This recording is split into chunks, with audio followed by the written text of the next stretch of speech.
warahmatullahi wabarakatuh. Di sini saya akan menjelaskan tentang proposal penelitian saya. Dengan saya sendiri, Fitriana Islaini, P500-2023. Bentuk pengunjung, Insinyur Heri Purnama, MPPHD.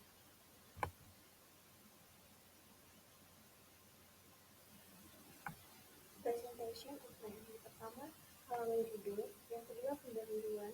Dan yang ketiga, metodologi penelitian.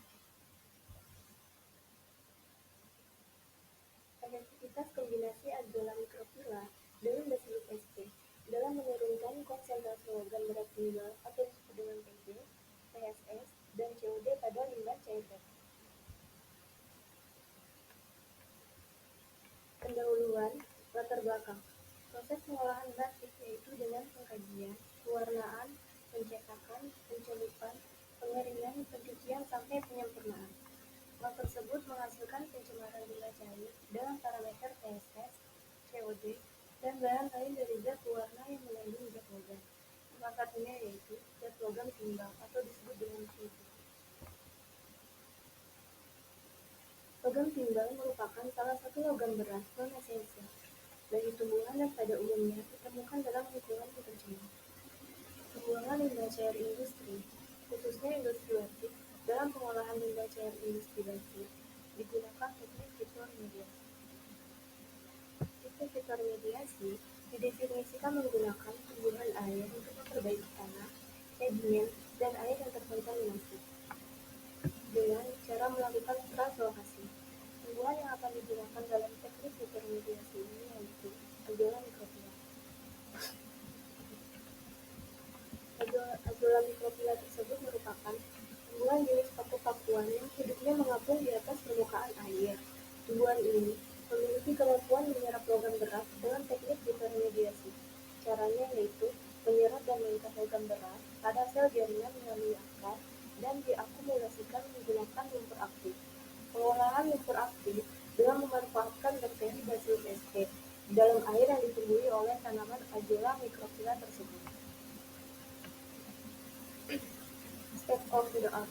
Penelitian menggunakan limbah cair bertujuan untuk mengetahui efektivitas dari kombinasi tanaman Azola mikrofila dalam bakteri Bacillus sp untuk menurunkan parameter dari logam berat timbal, PSS, COD, dan pH pada limbah cair batik. Rumusan masalahnya. Bagaimana efektivitas dari kombinasi bakteri Bacillus sp dan tumbuhan Azola mikrofila dalam menurunkan kadar logam timbal, PSS, dan COD pada limbah cair batik? Tujuan dan hipotesis.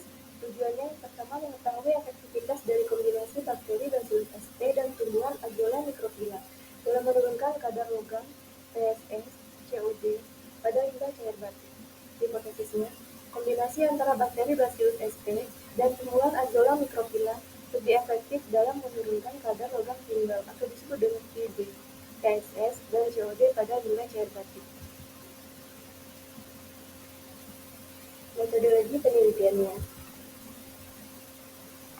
Rancangan penelitian yang digunakan yaitu rancangan acak lengkap atau disebut dengan RAL dengan pola faktorial kombinasi perlakuannya.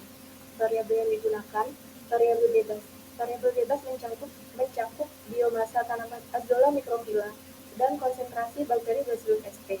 Variabel terikat mencakup konsentrasi logam berat timbal atau disebut dengan PB, PSS, dan COD. Variabel kontrolnya mencakup limbah cair batik. Tahap penelitiannya itu yang pertama, pemilihan tanaman Azola mikrofila, dan yang kedua, pembuatan larutan pewarna renazol berlian blue. Yang ketiga, memasukkan bakteri Bacillus sp dan tanaman Azola mikrofila ke dalam wadah percobaan. Yang keempat, pengujian kadar logam berat timbal, PSS, COD, dan pH. Yang kelima, menganalisa data.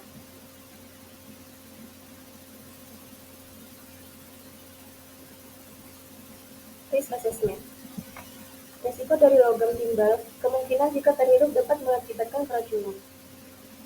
Resiko apabila terkontaminasi oleh bakteri dan tidak melakukan tindakan seperti mencuci tangan, lalu memegang makanan yang kita makan, dapat menyebabkan gejala seperti diare, kejang atau kram perut, dan muntah. Analisa data. Data yang diperoleh dari penelitian dianalisis menggunakan ANOVA dengan rancangan acak lengkap faktorial.